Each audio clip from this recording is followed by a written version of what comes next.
بيقولوا تعددت الأسباب والموت واحد، بس إزاي شرب المية يكون سبب؟ في سنة 2007 إذاعة اسمها KDND في كاليفورنيا عملت مسابقة غريبة قوي وسموها Hold Your Wee for a Wee، وهنا غيروا كلمة بي وخلوها وي عشان تدي معنى إنك ما تدخلش الحمام وتمسك نفسك عشان تكسب جهاز وي. والوي ده حاجة كده زي البلاي ستيشن، وفي الوقت ده الأطفال كانوا شايفينه أملة بسبب سعره الغالي وإنه شاحح في السوق. وفعلا اشترك 20 شخص في المسابقة وراحوا المقر الإذاعة، ووقتها القائمين على المسابقة طلبوا من المشتركين إنهم يقعدوا على الكراسي عشان يقولوا لهم شروط المسابقة، وهي إن الشخص اللي هيشرب أكبر كمية من المية وما يدخلش الحمام ويمسك نفسه هيكسب جهاز الوي ويكون الفايز. ومن مبدأ أبو بلاش كتر منه الناس وافقت، وبقوا يقدموا لهم إزازة في التانية في العشرة وهكذا لحد ما 20 شخص صفصفوا على 2 ستات. واحدة منهم اسمها جينيفر سترينج، ودي شربت حوالي 6 لتر مية في مدة قصيرة وبعدها ما قدرتش تكمل. حست بصداع شديد ودوخة وغثيان وكمان آلام وتشنجات في العضلات، ودي نفس الأعراض اللي حسوا بيها المتسابقين اللي قبلها، بس الفرق إنهم راحوا على المستشفى وجينيفر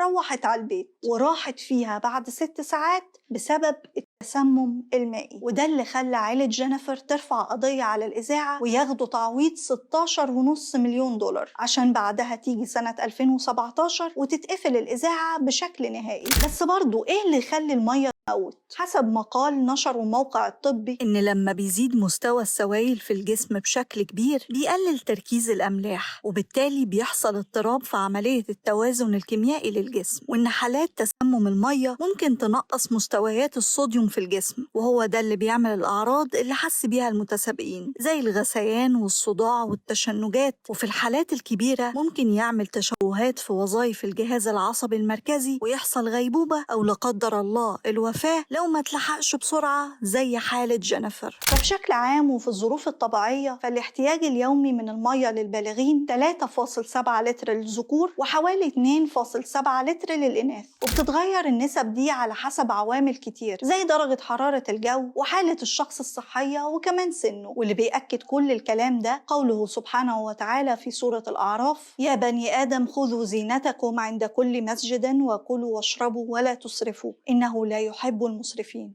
صدق الله العظيم.